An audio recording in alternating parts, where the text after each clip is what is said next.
Welcome to Democracy Dialogues, a conversation we need to be having now about the state of democracy in the Americas. My name is Eric Farnsworth, and we're coming to you today from Washington, the America Society Council of the Americas offices. Nicaragua is a nation descending into darkness, as I wrote recently in Univision for a worldwide audience. Since public protests in 2018 leading to hundreds of deaths, the Ortega Murillo dictatorship has hardened its rule. Opposition leaders are in jail or exile. The press is fettered. The private sector is harassed. The Catholic Church has come in for some persecution, and thousands are leaving the country searching for asylum. Our guest today is Arturo McFields, who was, until this spring, the ambassador of Nicaragua before the Organization of American States, charged with defending the regime before the inter-American community. When he found his conscience would no longer allow him to carry out his duties, he resigned in a remarkable speech before the Permanent Council of the OAS and has since become one of the regime's strongest critics here in Washington. Arturo, welcome to the Democracy Dialogues. It's a pleasure to be here. What was it that caused you to change your views in such a dramatic and significant way?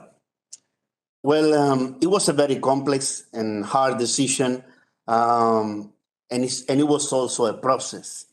As a former member of the Peace Corps of Norway, I always have this hope that things can change some way, that eventually the government of Nicaragua will think about some dialogue or something like they did it before, release of prisoners.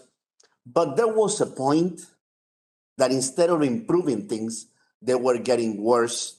And it was not more about ideology.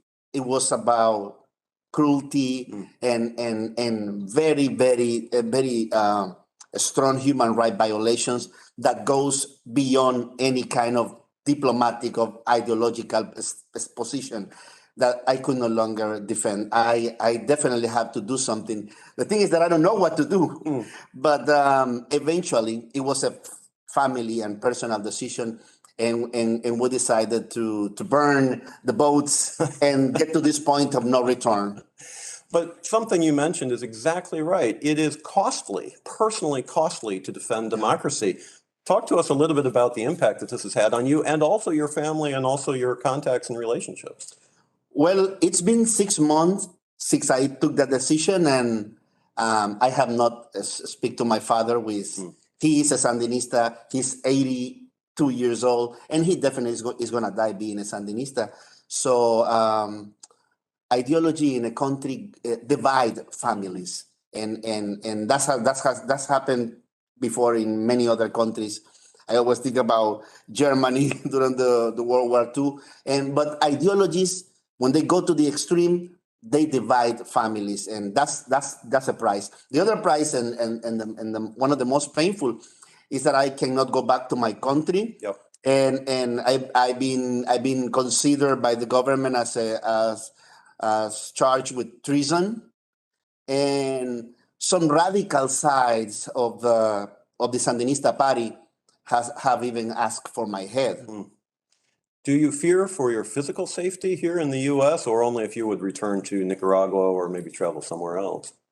Well, I have fear about maybe when I think about the situation in Nicaragua and going back to Nicaragua, I cannot. Yeah. But you have to overcome your fears.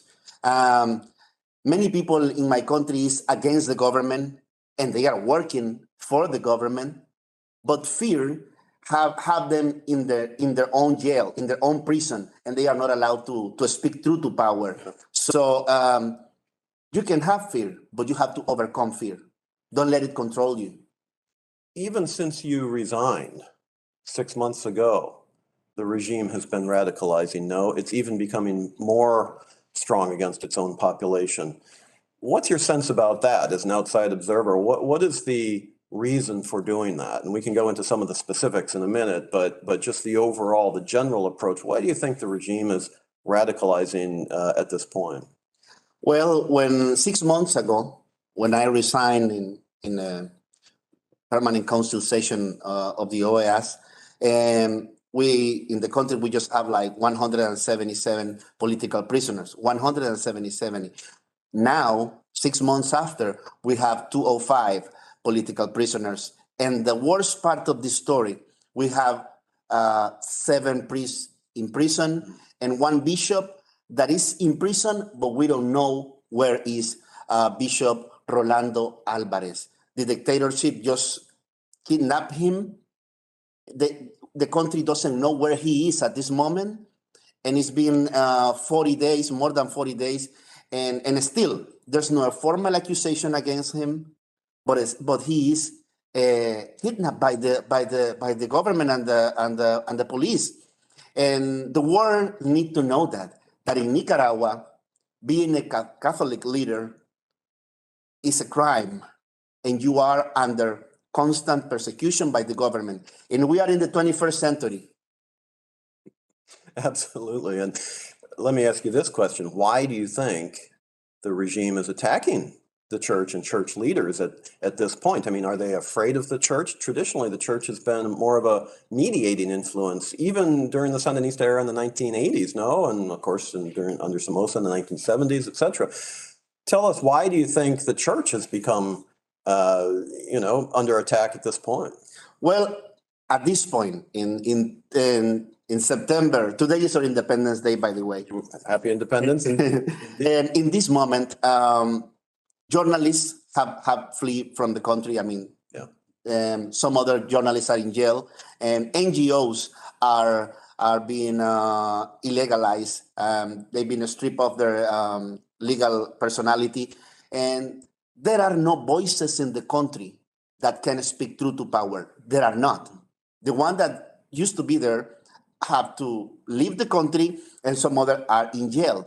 And the Catholic Church is the only voice at this moment that speaks truth to power. Is the only voice.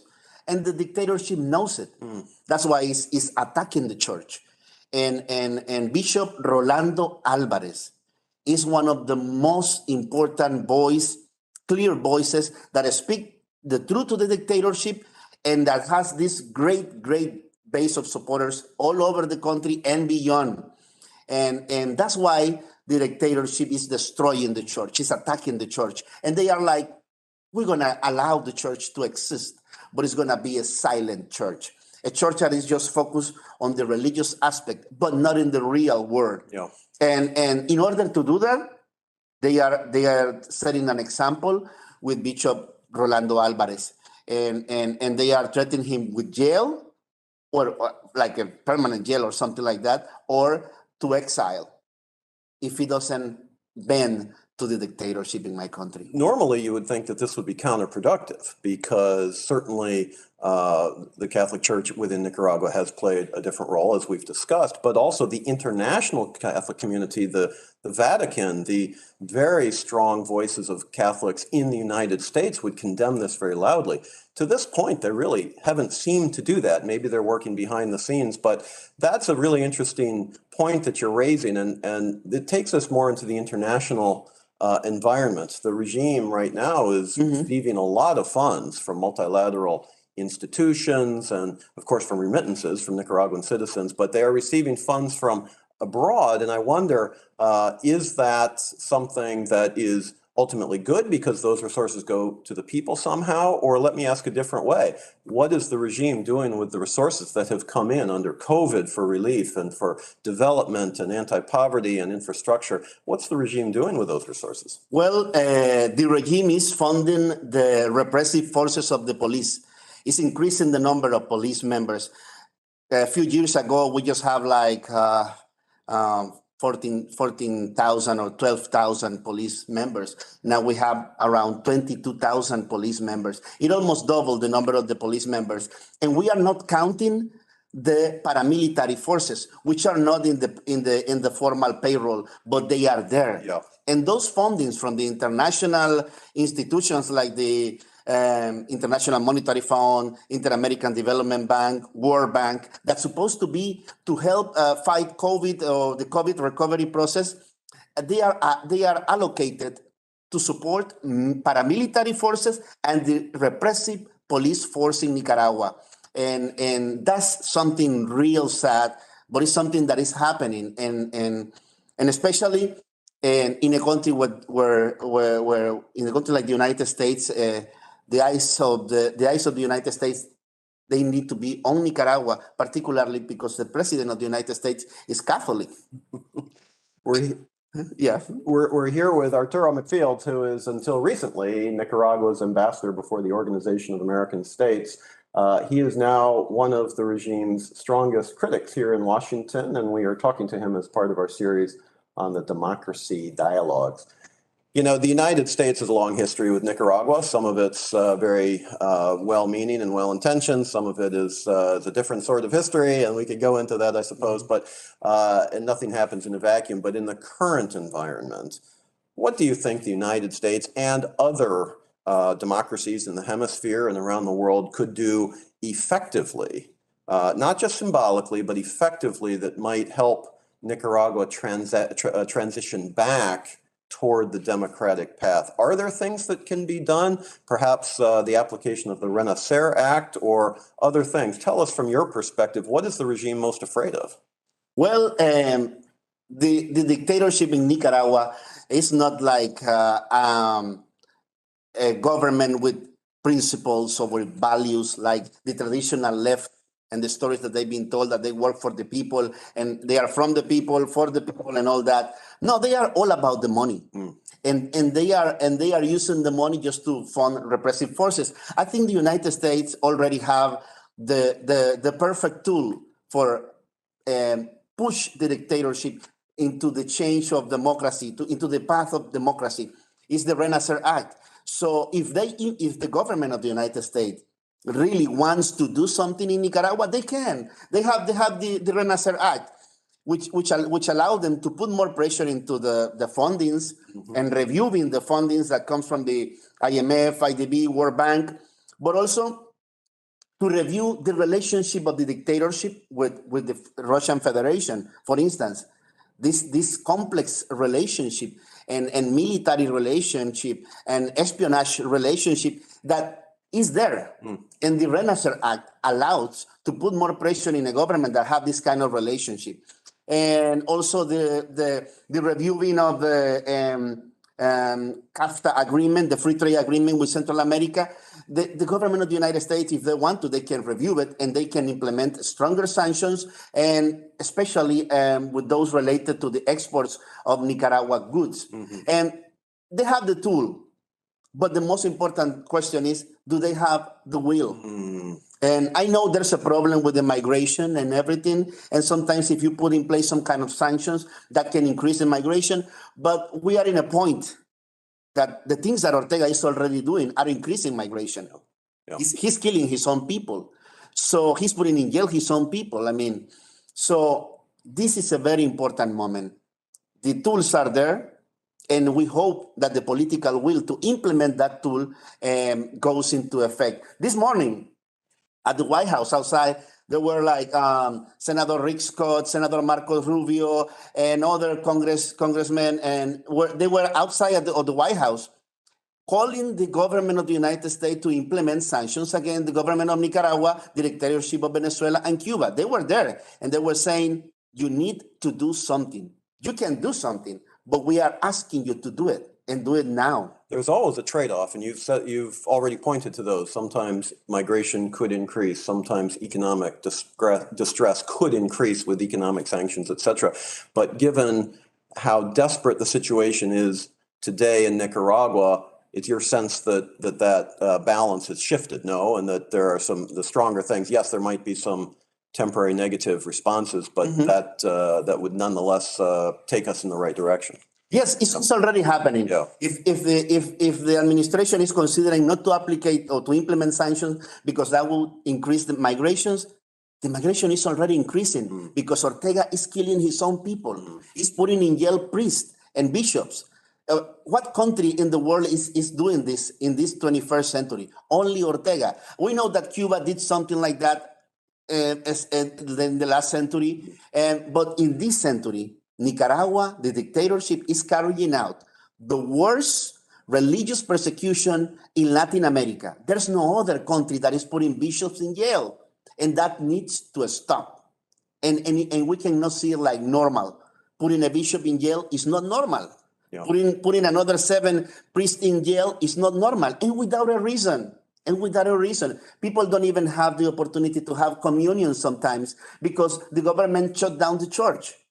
And we are, like I said, in the 21st century. And this is happening 3 hours of distance from the United States. It's right here. It's not in the other part of the world. 3 hours from the United States. People cannot express their beliefs. How come it's happened that? It's astounding to me that this is happening, as you say, so close to the United States, but also at this period of time. And also in a country that has signed the Inter-American Democratic Charter, which guarantees freedom of religion, freedom of speech, democracy as a right for the people, etc. So I think your points are very, very compelling. I want to come back to a point that you made and ask you to develop it further, because you mentioned the word Russia. Russia doesn't have a lot of allies these days around the world. They've done some just horrible things, disgusting things in Ukraine and elsewhere, of course. But you have suggested that their presence is increasing in Nicaragua. And of course, Washington was also captured by the idea some time ago that Nicaragua changed recognition from Taiwan to People's Republic of China. So there seems to be something going on there, along with the connections that Ortega and the Vice President Murillo are doing with other countries, to say nothing of Cuba and Venezuela. What's the reality there? Is this just a lot of kind of scaremongering? Okay, maybe there's some contacts and maybe some visits, but it doesn't mean anything. Or is there something deeper? And if so, what is that and what are the implications? I think that as the government is becoming more isolated from the international community, they are relying more to the international powers like China, Russia, Iran, yeah. And they are looking for that kind of support. They even announced a couple of weeks ago the creation of the National Nuclear Office in Nicaragua. They are announcing the creation of their nuclear office. Maybe that can go nowhere. Maybe it will. We don't know. But the thing is that things are happening in Nicaragua. Earlier this month, Russia announced their famous Vostok War Games. And they usually do this every 4 years or something like that. But the thing is that this time, for the very first time, I believe, China decided to jump in. India is there. Mm-hmm. Russia is there. Iran is there. And what struck my attention is that Cuba is not participating. Venezuela says, I am not participating this year. The thing is too hot right now. We have the situation in Ukraine. We don't want to involve this year. But you know, the only country in Latin America that participates in the war games organized by Russia earlier this month is Nicaragua. And if that is not calling the attention of the U.S., tell me what will. This is dangerous. This is dangerous. And you should be worried when you know that you have a Russian president that can do anything, and he doesn't care. He doesn't care. If he can invade another country and he keep doing that, why not come into Central America and do something even worse? The thing is that Ortega is already engaging in war games with Russia. And it's the only Latin American country that participates in that this year. I don't understand how that is happening. And the U.S. government has blessed Nicaraguan ambassador with the charge of the most old ambassador in Washington D.C. How do you call it? The dean. He's the dean. Yeah. The Nicaraguan ambassador has been granted by the United States government the charge of dean of the Western Hemisphere.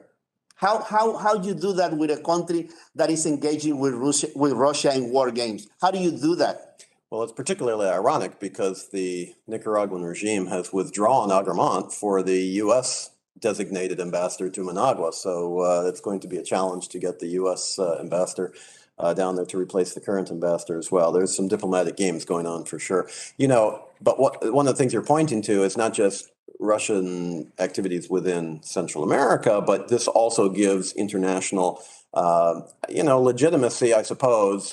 Maybe not, that's the wrong word, but international support anyway for Russia's brutal activities in Ukraine. And you would think that if there was a true spirit of non-intervention globally, et cetera, even a country like Nicaragua would find an invasion of Ukraine by Russia too far to support, and it seems like that's clearly not the case.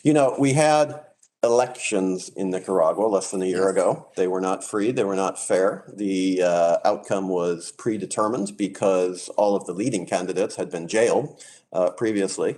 There was no surprise in terms of the outcome.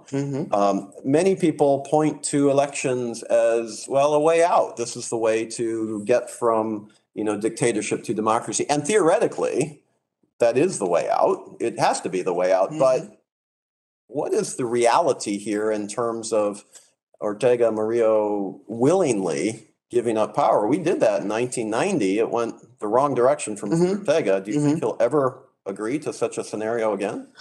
Well, I would love that to happen. But the thing is that Ortega is receiving monthly $240 million in remittances, primarily from the United States, $240 million from remittances. And he is benefiting with loans from the Central American Bank of Integration. He is benefiting from special benefits to export to the U.S. under CAFTA, special benefits, under CAFTA. And they are also benefiting from loans from the IDB, from the IMF, and nobody says nothing. Nobody does nothing. So Ortega is comfortable. Ortega is not going nowhere because he's comfortable and nobody does nothing to put some uncomfortable situation in his life. So it's very difficult for a dictatorship that is in that position to change. He's not feeling any kind of pressure. Recently, the U.S. did something important. I have to acknowledge that.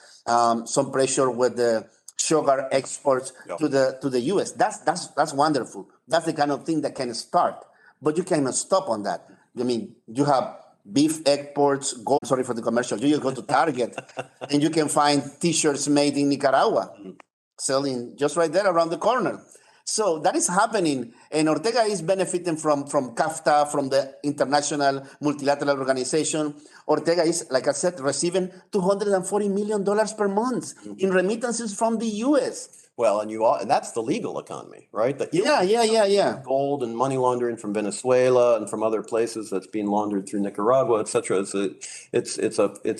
Look, we don't have time to go into all of that. Yes, but that is a yes. very important aspect in my understanding of what is keeping the regime afloat. It's these international resources, some of them legal, some of them illegal, and yet it doesn't really matter in his economy. It's all part of the same basket. We don't have a lot of time remaining. Let me ask you, you've mentioned pressure. We've talked about the United States. We've talked about some of the history. We've talked about some of the current circumstances. One thing we really haven't talked about is Nicaragua's neighbors. I mean, they're the ones who are being mostly directly impacted, certainly Costa Rica, certainly Honduras, and the countries up the isthmus, Mexico, et cetera, as the migrants are traveling.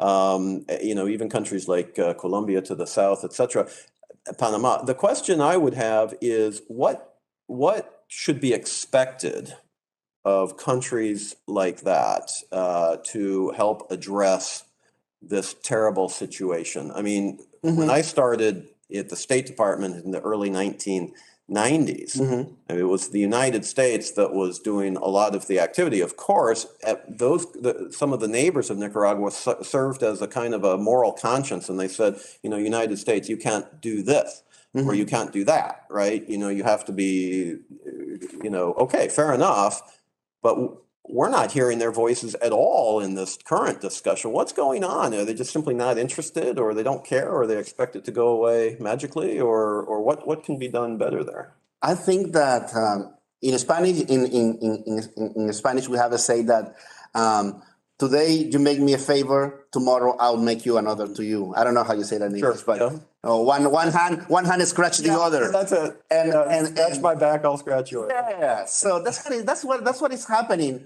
How can you criticize Ortega when you have a president like Bukele that rules the country under a state of emergency all year long, and put in jail journalists, put in jail human rights offenders? How can you say something about Ortega when you have the same issues or almost the same issues? How can a president of Guatemala like Yamatei, that is putting in jail and journalists, how can he say something about Ortega when he has a attorney general that is totally corrupted and has been said that by the U.S. government? I mean, and how can a country like Honduras, when you have a president like Castro that governs along with his husband Mel Zelaya, they are partners in crimes with Ortega, so they won't say a thing. The only hope that we have is countries like Costa Rica, maybe like Panama, and we also were thinking about República Dominicana, Dominican Republic, but sadly, yesterday at the United Nations Human Rights Council in Geneva, Dominican Republic says, I won't criticize Ortega, so I won't sign that statement condemning the human rights violation and the incarceration of bishops. I won't do that. So Dominican Republic says no, Honduras says no, El Salvador says no, Guatemala said no. So we have in a context that there's a cancer metastatic that is growing in the whole belt of Central America. That metastatic cancer is called the Orteguization of the region. And until the U.S. doesn't do a thing, I mean, if the U.S. doesn't put pressure on Ortega, this metastatic cancer is going to keep on growing. So action need to be taken, and not tomorrow, but now, because that cancer is growing in the region. It's growing. And something needs to be done. I think that's a good place to end our conversation. Arturo McFields, you have done some magnificent work highlighting these issues, keeping them real and relevant in Washington, which is frankly preoccupied in other issues. And it's important to keep discussing these issues and the reality of what's happening in Nicaragua and the neighborhood. Thank you for doing that. Thank you for joining us here at the Council of the Americas for Democracy Dialogues, and thank you for your friendship. Please continue to speak out on these very important issues. And thank you for the opportunity to talk to your audience. And we don't want to be critical of the U.S. administration per se. We just want to ask to pay more attention to Nicaragua. The Nicaraguan people is suffering, and as of this day, I'm still asking, where is Bishop Rolando Alvarez? A bishop has been kidnapped by the Ortega regime. I'm asking, where is he? Can somebody help us to find Bishop Rolando Alvarez and to return democracy to Nicaragua? That's our main task right now. That is our main task right now.